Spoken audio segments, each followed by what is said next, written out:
Estamos ya en el mes de noviembre, el domingo iniciamos a hablar acerca del compromiso y dijimos que vamos a estar hablando los domingos acerca del compromiso, pero los miércoles vamos a iniciar a meditar o vamos a estar meditando acerca de algunos nombres de nuestro Señor Jesucristo. Generalmente en estas épocas de fin de año se habla sobre algunos nombres relacionados con la natividad, con la Navidad, con el nacimiento. Como hay el mismo nombre de Jesús, ahí en Mateo 1:21, que habla sobre y dará a luz un hijo y llamará su nombre Jesús porque él salvará a su pueblo de sus pecados. O en ese mismo capítulo que habla de Emmanuel, que quiere decir Dios con nosotros, el versículo 23 de Mateo 1 dice: he aquí la Virgen concebirá y dará a luz un hijo y llamará su nombre Emmanuel, que traducido es Dios con nosotros, citando al profeta Isaías allá en el capítulo 7. O precisamente también en el libro de Isaías, en el capítulo 9, versículo 6, ahí encontramos varios nombres como admirable, consejero, Dios fuerte, Padre eterno, príncipe de paz. Y estaremos hablando en estas ocasiones de algunos de estos nombres, pero no quizá podríamos decir los tradicionales de Navidad, ¿no? Vamos a estar hablando algunos de los nombres de nuestro Señor Jesucristo, haciendo énfasis en su obra redentora, haciendo énfasis en lo que cada uno de estos nombres representa o cada uno de estos nombres quiere decir. ¿Por qué hablar sobre los nombres? Bueno, hemos estudiado en diferentes ocasiones que la palabra en sí, la palabra nombre en la Biblia, determina atributos o determina cualidades de quien lo lleva. Entonces, el nombre, ¿verdad? El nombre, la simple palabra nombre significa atributos o cualidades de la persona quien lo lleva. Así la Biblia nos presenta muchos nombres o títulos relacionados o que confieren a Dios mismo. Por ejemplo, Elohim, como se presenta en el primer versículo de la Biblia, Jehová, Yahvé, Adonai, Elyon, Jehová Sabaoth. Todos estos nombres representan algo y quieren decir algo importante. Cada uno nos habla de algún atributo especial de Dios, algo especial de nuestro Dios. En el caso de nuestro Señor Jesús, no se queda atrás, porque la Escritura nos presenta al Señor Jesús con muchos nombres. Se dice que hay más de 100 nombres del Señor Jesús en las Escrituras, que nos habla acerca de quién es el Señor Jesús, cómo es el Señor Jesús, algunas cosas que representa. Recientemente tuvimos la oportunidad, mi esposa y yo, de visitar allá al estado de Guanajuato. Fuimos a San Miguel Allende y estuvimos ahí unos días y estuvimos recorriendo algunos de los poblados ahí cercanos y tuvimos la oportunidad de estar ahí en Dolores Hidalgo, la cuna de la independencia. Y pues Dios también nos dio la oportunidad de ahí en este lugar visitar diferentes lugares interesantes, no solamente la capilla donde se tocó la campana para convocar al movimiento de independencia, sino algunas cosas interesantes que a mí me llamaron la atención. Ahí estuvimos en un museo que se llama el Museo del Bicentenario y escuchamos un poco sobre la historia, y había algunos videos que estaban proyectando, hablando algunos historiadores sobre nuestra época de independencia y citando algunas cosas especiales sobre Miguel Hidalgo, ¿no? Y algo que me llamó la atención muy particularmente, que este historiador hacía mención, es de que Hidalgo, antes de ir ahí a Dolores, estuvo como director, como decano allá en un seminario en el centro de Morelia. Ahí estaba el seminario principal, pero lo castigaron o lo llevaron, lo mandaron ahí. Primero, al parecer, estaba su hermano ahí en Dolores y falleció su hermano, pero lo mandaron a él también castigado porque su teología, su forma de ver las Escrituras era luterana. Y eso a mí me llamó mucho la atención, porque entonces Hidalgo pues tenía algunos conceptos luteranos muy, muy marcados, y ya eso lo estaba haciendo que lo segregaran, que lo pusieran aparte, ¿no? Y luego tuvimos la oportunidad también de ir a la casa de Hidalgo, ¿no? Ahí estuvimos y ahí nos platicaron detalles sobre Hidalgo, como que tuvo 2 mujeres, con una de estas mujeres tuvo algunas hijas que él reconoció, y esa casa que está ahí, pues él la heredó a sus hijas y sus hijas así sucesivamente. Y entonces, desde que entramos nos dijeron el nombre completo de Hidalgo. Y me acuerdo bien, íbamos mi esposa y yo, y nos cerraron la puerta al final y nos dijeron: no los vamos a dejar salir hasta que nos digan por lo menos, además del nombre de Hidalgo, otros 2 nombres de Miguel Hidalgo. Díganos por lo menos otros 2 nombres. Y miren, les voy a decir el nombre completo de Miguel Hidalgo: Miguel Gregorio Antonio Ignacio Hidalgo Costilla Gallaga Mandarete y Villaseñor. Todo ese es el nombre de Miguel Hidalgo. Y nos explicaban que en ese tiempo tenían las personas que llevaban muchos nombres, eso significaba o que eran personas de alcurnia, que eran personas que tenían cierta posición social, que eran reconocidos. Y entonces por eso Miguel Hidalgo tenía tantos nombres. Del que yo me acordé fue de Antonio, y parece que mi esposa se acordó del Nachito o de Ignacio. Pero entonces ya nos dejaron salir de ahí. Entonces, eso era con Hidalgo, y eso es lo que ahí estaban hablando. Pero cuando hablamos de nuestro Señor Jesús, y yo les acabo de decir que las Escrituras nos presentan que el Señor Jesús tiene más de 100 nombres.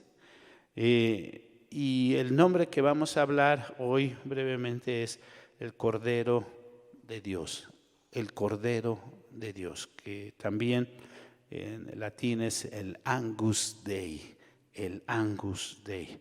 El Evangelio de Juan, que acaba de leer ahorita nuestro hermano Salomón, en su primer capítulo nos narra que Juan el Bautista, o sea, Juan el Evangelista, narra que Juan el Bautista identifica al Señor Jesús con ese nombre, el Cordero de Dios, y con ese atributo de lo que significa.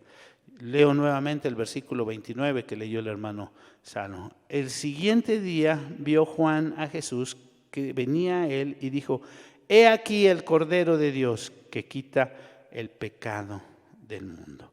Y lo vuelve a ratificar en el versículo 36, si ustedes tienen su Biblia abierta, en el versículo 36 dice: y mirando a Jesús que andaba por allí, dijo: he aquí el Cordero de Dios. Podríamos detenernos nada más a hablar solamente lo que ese capítulo 1 de Juan, el evangelista, presenta sobre el Señor Jesús, porque el primer versículo presenta al Señor Jesús como el verbo o el logos. Dice además que Él hizo todas las cosas y que por Él fueron hechas todas las cosas. También lo presenta como la luz, y dice que ese verbo y esta luz venía al mundo. Dice literalmente: y el verbo fue hecho carne y habitó entre nosotros. Y también dice de la luz, aquella luz verdadera que alumbra a todo hombre, venía a este mundo. Y después entonces Juan, refiriéndose a Juan el Bautista, dice que Juan el Bautista dio testimonio de él. Juan el Bautista lo conocía y sabía quién era. Era importante para Juan el Evangelista citar a Juan el Bautista, porque Juan el Bautista en ese momento era una autoridad reconocida por todo el pueblo, y todo el pueblo sabía que Juan era un profeta de Dios. Y por eso es muy importante la declaración que Juan el Bautista hace acerca del Señor Jesús, el Cordero de Dios.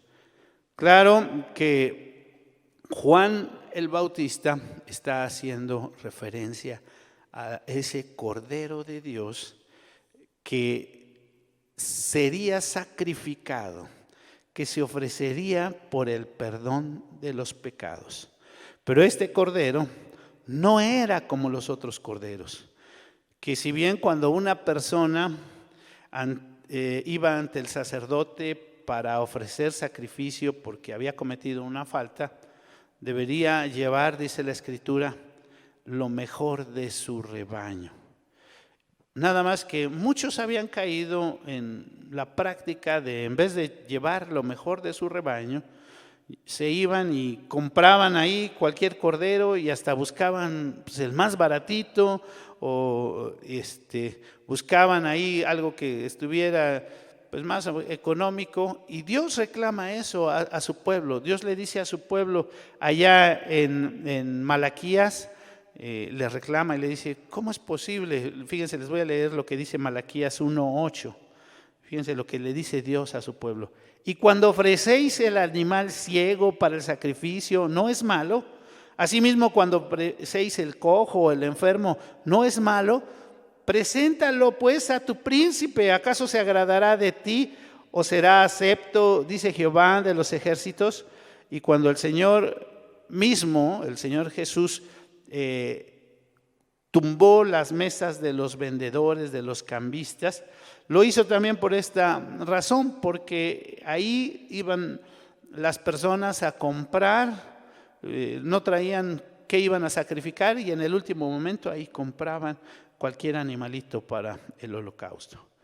Entonces, lo que está diciendo Juan es que este cordero es el Cordero de Dios y no tiene ninguna comparación, no tiene ni la más mínima comparación con esos corderos que ofrecían las personas pensando que así serían limpios de su pecado. Cuando leemos allá en la carta a los Hebreos que el Señor Jesús, como el sumo sacerdote, se ofreció a sí mismo por nosotros, debemos de entender que Él mismo es el Cordero que se ofreció en sacrificio. Todo esto viene también en relación al Cordero Pascual. El apóstol Pablo nos presenta al Señor Jesús como el Cordero Pascual. Fíjense lo que dice la Escritura ahí en 1 Corintios 5:7. Y el apóstol Pablo invitando a que vivamos una vida de santidad, porque acaba de hablar de un hombre pecador ahí en Corintios, dice el versículo 7. Limpiaos pues de la vieja levadura, para que seáis nueva masa, sin levadura como sois, porque nuestra Pascua es Cristo, ya fue sacrificada por nosotros. Porque nuestra Pascua, que es Cristo, ya fue sacrificada por nosotros. ¿Qué quiere decir esto? Que el Señor Jesús es el Cordero, cuya muerte es para limpiarnos a nosotros y para librarnos a nosotros de la muerte. Todo el capítulo 12 del libro de Éxodo se nos narra cómo se instituyó la Pascua, por qué habría de ser la Pascua, sobre el sacrificio que habían de realizar de un cordero, cómo la sangre iba a ser colocada y para librar a los primogénitos de cada hogar de la muerte. Y también es interesante ver que en ese capítulo se instituye la Pascua, todo lo que tendrían que recordar el pueblo de Israel periódicamente sobre cómo Dios los libró de la muerte, los libró de la esclavitud y usando un cordero que habría de ser sacrificado. El mismo Señor Jesús es ahora el cordero que había de ser sacrificado para darnos vida. Él es el Cordero de Dios. Los profetas, los diferentes profetas, presentan al Señor Jesús como el Cordero de Dios que había de ser llevado al matadero. Solamente tenemos que leer Isaías 53 y nos vamos a encontrar varias expresiones muy interesantes. Voy a leer solamente algunos versículos. Angustiado él y afligido, no abrió su boca, como cordero fue llevado al matadero, y como oveja delante de sus trasquiladores, enmudeció y no abrió su boca. Como cordero fue llevado al matadero. Y está hablando sin duda del Señor Jesús.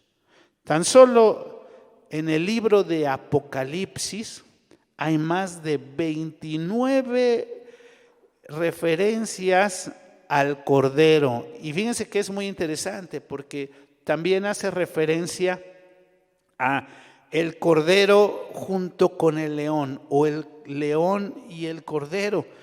Los presenta como el mismo. Por un lado, la humildad, la mansedumbre, la sumisión, de dispuesto a ser sacrificado, pero ahora también, por otro lado, como el león que había de venir y de juzgar.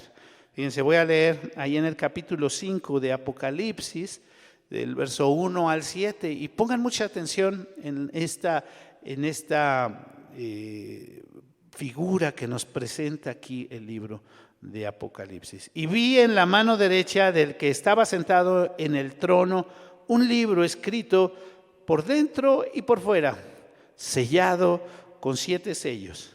Y vi un ángel fuerte que pregonaba a gran voz: ¿quién es digno de abrir el libro y de desatar sus sellos? Y ninguno, ni en el cielo, ni en la tierra, ni debajo de la tierra, podía abrir el libro, ni aún mirarlo. Y lloraba mucho, porque no se había hallado a ninguno digno de abrir el libro, ni de leerlo, ni de mirarlo. Y uno de los ancianos me dijo: no llores. He aquí que el león de la tribu de Judá, la raíz de David, ha vencido para abrir el libro y desatar sus 7 sellos. Y miré y vi que en medio del trono y de los 4 seres vivientes y en medio de los ancianos estaba de pie un cordero como inmolado, que tenía 7 cuernos y 7 ojos, los cuales son 7 espíritus de Dios enviados de toda la tierra. Y vino y tomó el libro de la mano derecha del que estaba sentado en el trono.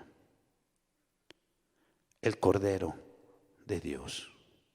El Cordero de Dios que se humilló, que estuvo dispuesto a sufrir por nosotros, pero que ahora es el digno de abrir el libro, que es el digno de juzgar y de presentar. Pero más aún, lo que narra todo este capítulo 5, es el digno de toda la adoración. Él es digno de que nosotros le rindamos el loor. Es digno de que nosotros nos postremos delante de Él. Es digno de toda nuestra adoración. Fíjense ahora Pedro lo que dice en su primera carta, en el versículo 18 y 19, este texto que es también muy conocido. Sabiendo que fuisteis rescatados de vuestra vana manera de vivir, la cual recibiste de vuestros padres, no con cosas corruptibles como oro o plata, sino con la sangre preciosa de Cristo, como de un cordero sin mancha y sin contaminación. ¿Por qué es importante hablar del Señor Jesús como el Cordero? ¿Qué tiene que ver eso con nosotros hoy cuando analizamos todo esto? Y tendríamos que ver muchos pasajes más, los profetas Jeremías, Ezequiel, cómo lo presentan también y cómo hablan del Señor Jesús acerca de Él, del Cordero. Pero ¿por qué es importante hablar del Señor Jesús como el Cordero? ¿Qué tiene que ver eso con nosotros? ¿Qué tiene que ver eso conmigo ahora? Siendo Él Dios, como lo describe Juan, aquel verbo que creó todas las cosas y que hizo todas las cosas, siendo Él mismo la luz que le da vida también a todas las cosas, Él mismo en obediencia, en sujeción y por su propia voluntad se ofrece por nosotros. Se humilló, como dice allá Filipenses 2, hasta la muerte y la muerte de cruz. Y siendo Dios, derramó su sangre por nosotros. Sí, se acerca tiempo de Navidad, pero dijimos que Navidad es Jesús. Y hablar de la Navidad es hablar de la humillación de Cristo, de la humillación de Dios, quien siendo Dios se humanó, dejó esa condición de Dios y se humanó y estuvo dispuesto a morir por nosotros y a sufrir por nosotros y a derramar su sangre por cada uno de nosotros. Al hablar de estos últimos tiempos del año, de la Navidad y de todo esto, tenemos que hablar de la obra redentora de nuestro Señor Jesús, que no inicia en la Navidad, inicia desde la eternidad, cuando Dios mismo, Jesús mismo, se decide presentar en sacrificio por nosotros. Hablar de Jesús es hablar de la obra redentora. Hablar del Cordero es hablar de lo que Dios hizo por nosotros. Hablar del Cordero es hablar de aquel que nos guía, porque también esta figura del Cordero es interesante, que la presenta la Escritura como alguien que nos guía. El mismo Cordero nos pastorea, siendo Él el Cordero, también es el pastor, nos guía. Hablar de Jesús es hablar de lo que Dios ha hecho por nosotros, hablar de Jesús como el Cordero. ¿Cuál sería la invitación en esta hora? Pues la invitación primera sería reconocer al Cordero, reconocer lo que Él hizo por nosotros en la cruz. Hemos mencionado muchas veces que no basta con creer en Jesús. No basta con decir, yo creo en que Jesús vino y en creer en el Jesús histórico. Es importante reconocer al Jesús que murió en mi lugar, a ese Cordero que derramó su sangre por mí. Entonces, la primera cosa, la primera invitación es reconocer al Cordero, que fue sacrificado por mí. Ese Cordero es Jesús el Señor. La segunda cosa, que es muy importante, es honrar al Cordero. La Biblia enseña esto, que debemos de honrar al Cordero, que debemos decir, eres digno de toda alabanza, eres digno de que yo te adore. Por todo lo que tú has hecho por mí, lo menos que puedo hacer es corresponder a ese amor. Y Señor, tú eres digno de la alabanza. Honrar al Cordero quiere decir que mi día a día también tiene que ir en consecuencia de lo que Dios ha hecho por mí. Honrar al Cordero tiene que ver con decir, Señor, todo lo que hago es para ti. La tercera cosa que tiene esta invitación de reconocer al Cordero, de honrar al Cordero, es servir al Cordero. ¿Cómo sirvo yo a Dios? Él ha hecho todo por mí. Él ha dado todo por mí. Toda su sangre fue derramada y estuvo dispuesto a morir completamente por mí. Lo menos que puedo yo hacer es servirle, honrarle, glorificarle. En mi día a día, repito, ¿cómo le sirvo? ¿Cómo sirvo a mi Dios? Haciendo lo que Él me ha pedido, anunciando las buenas nuevas de salvación a los cautivos, haciendo o invitando a que otros puedan venir al conocimiento de Él, proclamando el Evangelio de salvación, proclamando lo importante que Él ha sido para mí mismo. Reconocer al Cordero, honrar al Cordero, servir al Cordero. ¿Qué es la invitación que la misma Escritura nos hace?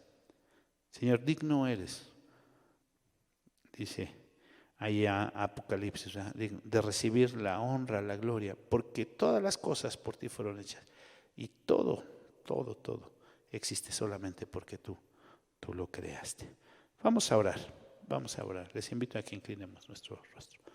Señor, te damos muchas gracias por tu gran amor, tu bondad, tu misericordia, por todas las cosas que tú nos das. Gracias porque nos permites en esta hora meditar en tu palabra y sobre todo gracias por esa obra maravillosa en la cruz del Calvario, por ese cordero que fue sacrificado. Nos postramos delante del cordero. Reconocemos su grandeza, su poder, su majestad. Digno es de recibir la honra y la gloria. En Cristo Jesús alabamos y damos la honra y la gloria. Amén. Amén.